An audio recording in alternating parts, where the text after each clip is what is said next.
It is, in fact, a new era in the world of Duke baseball. A new man selected to be the next head coach of the Duke Blue Devils. Corey Muscara starts taking over this Duke baseball program. Pretty excited about it. Hi, everybody. Dick Vitale. Hey, make sure you listen, man. The Locked On Blue Devils with J.J. Jackson. He's awesome, baby.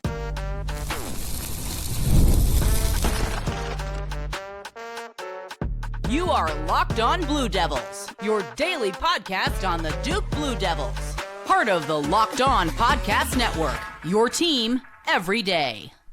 Hello, everybody. Welcome into another episode of the Locked On Blue Devils podcast. My name is JJ Jackson. Thank you so much for making us a part of your routine each and every day. Proudly a part of the Locked On Podcast Network, your team every day. Locked On Blue Devils is that one-stop shop where we discuss everything going on inside the life of Duke athletics. And today, what a great treat we have for you as we've got Fitt, the editor-in-chief of D1 Baseball, talking about the new hire for Duke baseball. Chris Pollard exits. Corey Muscara walks through that front door. Moose is here, and Fitt's going to break it all down for us on the show today. If you have not done so already, please be sure to follow and subscribe to Locked On Blue Devils for free, wherever it is that you get your podcast. Leave us a 5-star rating and written review. Also, make sure you watch us each and every day on YouTube. Like these videos, share them with your friends, and most importantly, subscribe to our YouTube channel. Really appreciate all the work that we do here, and appreciate you guys making us a part of your routine each and every day. All right, so without further ado, the aforementioned Fitt is here with us, talking all things Duke baseball. Summer is here, man. How are you? How are vibes? Vibes are high. Vibes are good right now. We're just, it's a little bit of a slower pace after the College World Series, but got some summer ball stuff going on and making the rounds a little bit. Without a doubt. I mean, it's a draft season. It's here, and, you've followed the transfer portal for quite some time. A couple of coaching changes have taken place, and we got to talk there. We got to talk Duke. We got to talk Durham, North Carolina, a place that I know that you're very familiar with. And as we look at this hire that Duke made, initial thoughts right away, the reaction with Corey Muscara walking in. Yeah, super exciting hire, really. I mean, it's, this guy, he was our National Assistant Coach of the Year in 23, when he accomplished something that I thought was pretty remarkable, which is his pitching staff there at Wake Forest led the country in ERA by a wide margin, and that is a homer dome. Wake Forest is not an easy place to pitch. I look back at that, I can't believe how good that staff was. And his track record goes back a lot farther than just that, but that alone, I mean, just shows you, how good this guy is, because he's got a way of thinking about pitching and talking about pitching and communicating concepts to players, kind of incorporating, advanced metrics and analytics and things like that in a way that is digestible. And also just, combining that with mindset stuff. I mean, he's really, if you've talked to him at all, he's a captivating personality. And I say captivating because he'll captivate you on the phone for an hour and a half every time you talk to him, because he's, they call it getting moosed when you talk to Corey, because he's very affable, and that's a strength of his, is that he likes to have conversations, and he's just a very easy guy to be around. And so I think it makes it easy for him to connect with players. Yeah, it's going to be really hard to have this conversation without tying in Chris Pollard to the equation with what, Moose is walking into and that sort of thing. And I want to save a little bit of the Pollard stuff for a little bit later in the rundown here. But thinking about just the standard that has now been set at a program like Duke, and thinking about, as you mentioned, the success that you have at Wake Forest, your previous spot, it almost feels like a sought-after guy like he is. Corey Muscara wasn't going to take just any job in the world. Yeah, for sure. I mean, it was at this point, I think he'd established himself as a top tier assistant coach who was either going to, he was either going to be a head coach at a good job, or he was going to stay where he was, or, I mean, maybe some SEC team was going to try to poach him as a pitching coach, which, they made some attempts to do that in the last couple of years. But, top flight assistant, is one of those guys, especially as a younger guy that's still kind of on the rise. I mean, he's considering how much success he's had. He's I mean, again, he's not very far into this coaching journey. He's got a lot of decades of great, coaching ahead of him still. I mean, you look at his track record at Maryland, at St. John's, even before he got to Wake Forest, he's succeeded everywhere he's gone. And so, yeah, it's a really, really cool hire. This isn't obviously a baseball landscape that was in place when he first started being a coach, right? Or what we've been watching over the years. And so a lot of it has changed so much with the transfer portal, with the draft has had tweaks every few years and that sort of thing that you're looking at. As you take a look, though, in the old days, like we would say, regionally, the fact that you are so familiar with the state in some respects could play to your advantage. Is that really that big of a deal at all that, you look at it from Winston-Salem to Durham, you're not going too far down the road? Yeah. Yeah. I mean, it's, it doesn't hurt. Yeah. But I mean, I don't know how much in-state recruiting you're going to do some in-state recruiting, but as a private school, Wake Forest or Duke, you're fishing in the same pond anyway, but it's not necessarily the in-state talent. It's a lot of Northeast kids and Mid-Atlantic kids, and, really they can recruit nationally at those two places because of the brand name they have. And, Duke, obviously the education is even higher regarded than it is at Wake Forest. And so you can go get anybody, when you're Duke, if you've got a really academic oriented kid, which is obviously, kind of where Duke has to live is in those waters. And so I do think from that perspective, it really was kind of a natural fit in a lot of ways, because it's not only is it an in-state, it's in the same geographic location, the same footprint, but it's the, the profile of the kids that these teams are recruiting are very comparable. And so I think that translates over particularly well. Honestly, that's an element I didn't even think about, but I mean, it is a great point that you raise when you look at kind of the prestige of these institutions and universities that you've been at last. Like, you're not just bringing anybody through the door, because at baseball, once you're there on campus, you got to stick around for a little while. So why not work towards a high level degree? And you're going to be in that position at both of these schools, right? Yeah, exactly right. And that's something that, I think has been a big part of the rise for both these programs, is just going out there and identifying those kids, again, especially in the Northeast, where you've got, a lot of those players up there are talented, but they need some development because their baseball seasons are so much shorter. And a lot of them, they're looking for a really good high level education. And so that's been a source of success for Duke for a long time, but also for Wake. Okay, so I take a look at Muscara coming in, pitching guy. There's obviously other elements of baseball, Aaron. You got to be able to hit and score runs too. You build a staff, right? And he started to do that and putting his first staff together. What does that look like as a pitching coach shifts roles now into stepping into being the head coach? Yeah, it's I was wondering, how hands-on he was going to be, because there are a handful of coaches out there who, made their names as pitching coaches, and then they still handle the pitching after they become head coaches. I mean, John Savage still does that to this day at UCLA. He's been doing it for 20, 25 years now as a head coach, and he still runs the pitching. George Horton did that for a long time. And there's a lot of guys there's a handful of guys who've done that, but most guys, once you become the head coach, I think the right play is to bring in another pitching coach. Even if you came up as a pitching coach yourself, you can still be involved with the pitching piece, obviously, but you need to be more of a CEO, I think, if you're going to succeed at this thing. And so he brought in Scott Loizo, who, I think can really help with that a lot. I mean, just a guy that has a great track record, at Southern New Hampshire, just a powerhouse Division II program, where Corey has some roots up that way as well. And so, I think that's a really nice piece to fit into that coaching staff. And then you bring in a Matt Wessinger, who I think he must have coached at St. John's when Wessinger was a player, a really good player, middle infielder who had a lot of success, and is also a highly regarded assistant coach who's with Moose over at Wake Forest. That's the main hitting guy. And you bring in Will Craig, who was our National Player of the Year at Wake Forest, maybe 2017 thereabouts. He's a guy that has some recruiting chops, a young, hungry recruiter, which what you need certainly in this era. So I like that staff quite a bit. I think it's a really neat group. And as you said, now the goal is to move into more of a CEO type role. And it's one thing to lay out the plan. It's something entirely different once the season actually gets here. And, you figure out, okay, can I actually do this and that sort of thing? And excited to see what Moose is going to be able to do with that specifically. All right, let's step aside for one quick break. I want to talk a little bit more about this new hire that Duke has made after we return here in just a moment.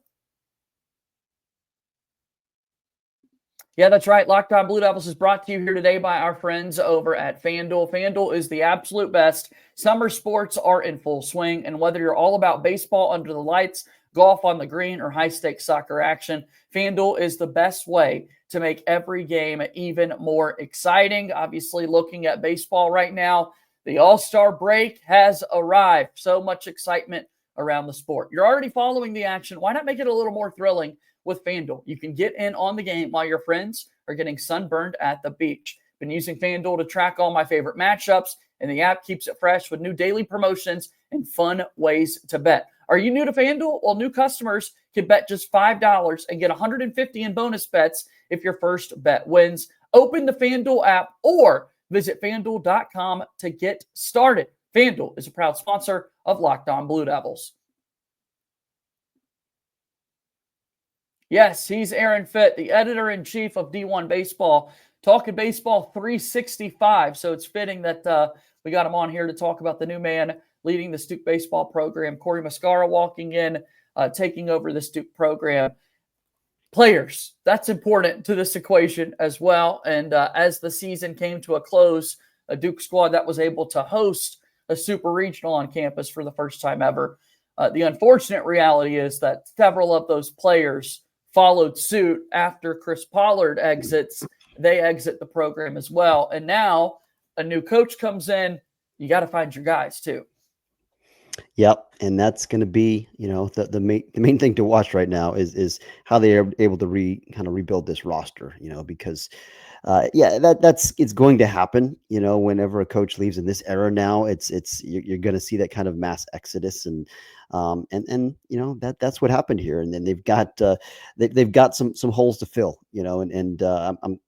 I'm eager to see how that goes. I would expect some kind of a step back, in year one here for this team. But I also think that they've done a pretty good job, getting a few of these guys in the portal, and they're working hard at it. But there's a lot less track record, I guess you would say, of the players that are on the roster right now, and so it feels like it could be a transition year.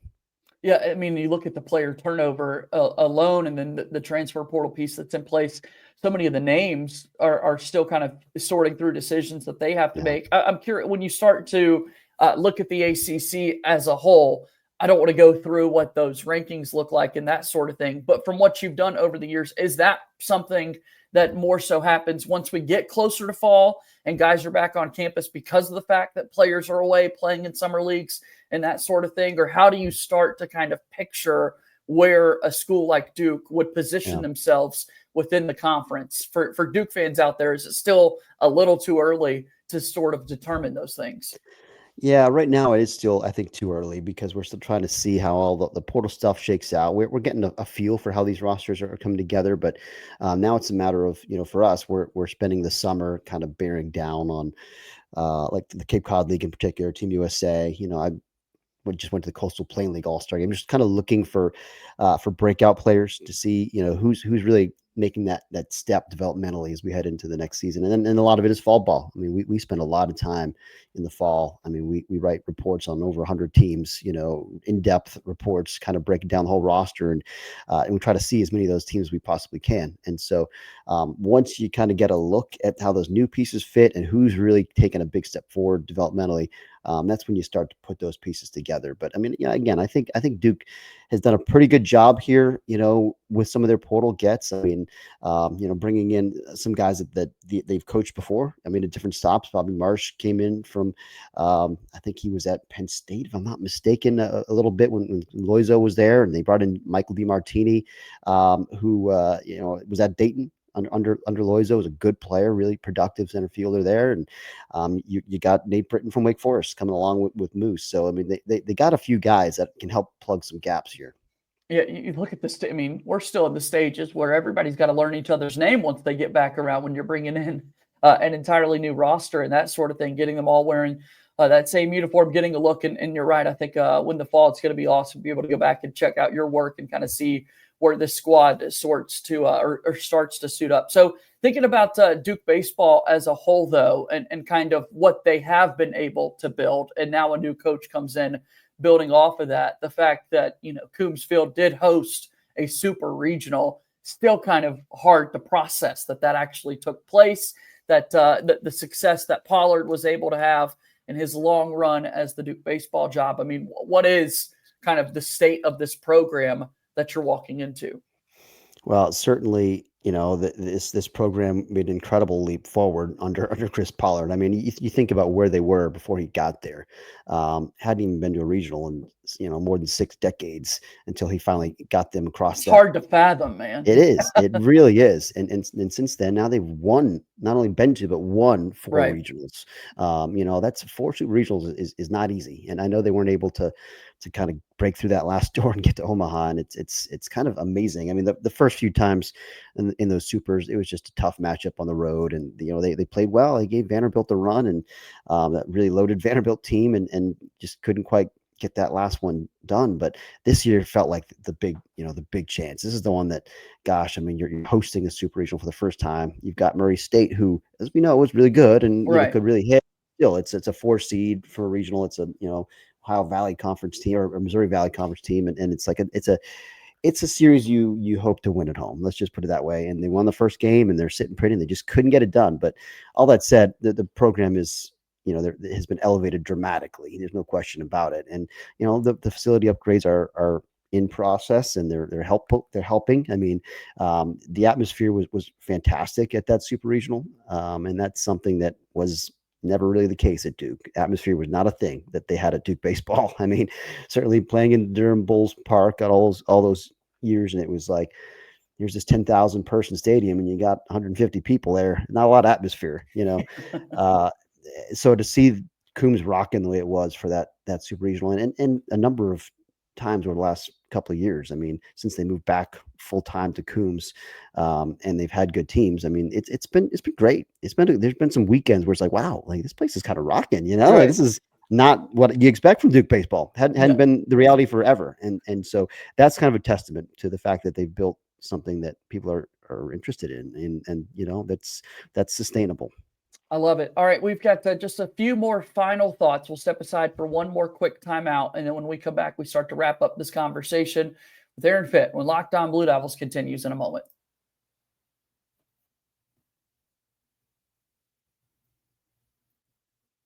Thank you so much for making Locked On Blue Devils your first listen and your first watch here today. For your second listen, make sure that you check out The Portal Show. Locked On's very own Brian Smith has you up to date on everything going on in the college football world, all the rapid changes. It's media days week everywhere, and we're getting set for the upcoming season. Go ahead and check out The Portal Show. Also, make sure you check out Locked On College Basketball with Isaac Shade and Andy Patton. I know we're talking a whole lot of baseball today, but still, Duke basketball conversations are had at a national level each and every day. And we've got a lot of basketball thoughts here on our show as well coming very soon. So check all of that out. Be sure to subscribe to Locked On Blue Devils wherever you get your podcasts and also on YouTube.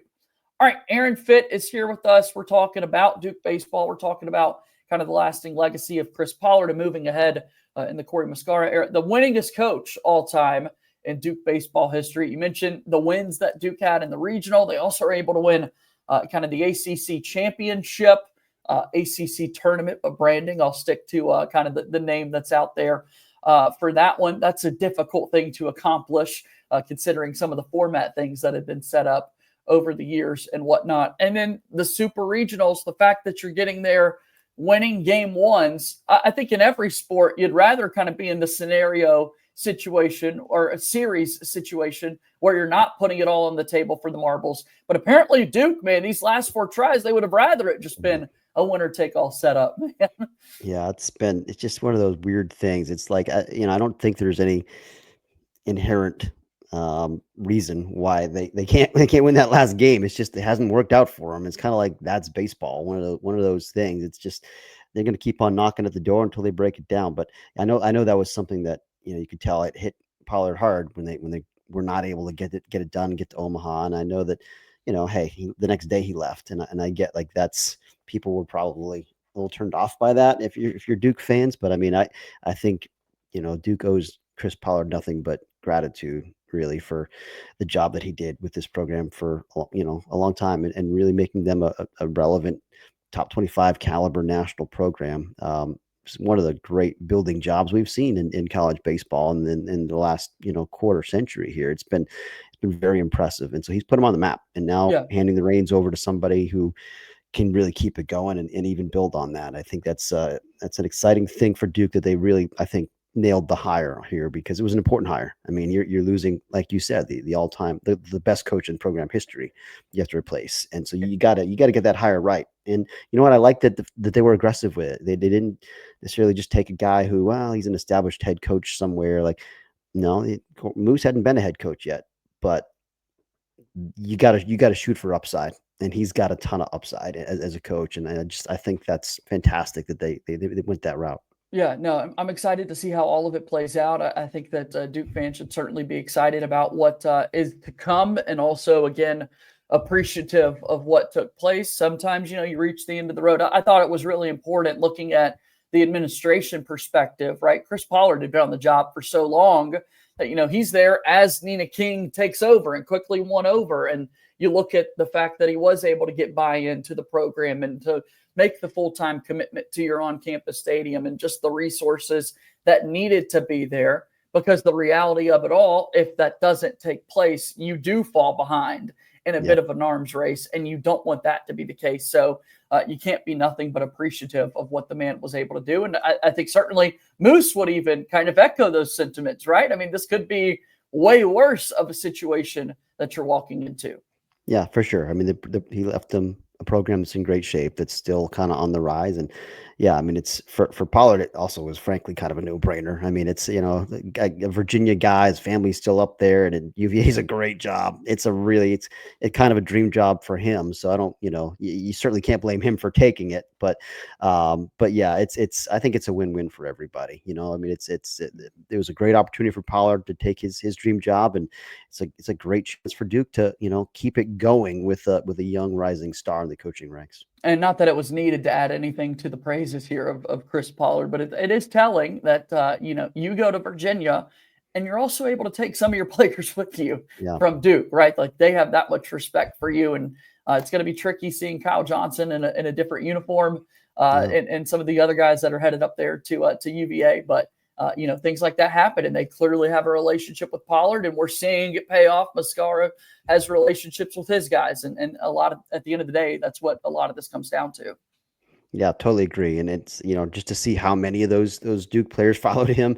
Yeah, I mean, it's, again, you're right. It is a testament to the caliber of the relationships. And some of those guys like Sam Harris, I mean, had to wait his turn, had to wait and wait for a chance to play. And then, struggled early out of the gates this year. And it would have been easy to kind of just lose faith in that guy. And then they gave him another chance to come back in and play. And, he made the most of it. And now he's sticking with that coaching staff. So that just shows you, relationships do matter. It's not all about NIL in this era. It's also about, guys that you connect with.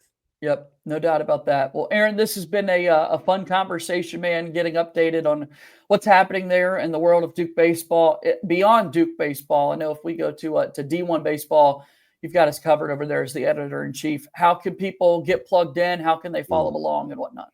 Yeah, check us out, d1baseball.com. We're well into our summer coverage right now, draft coverage, of course, lots of draft stuff up this week.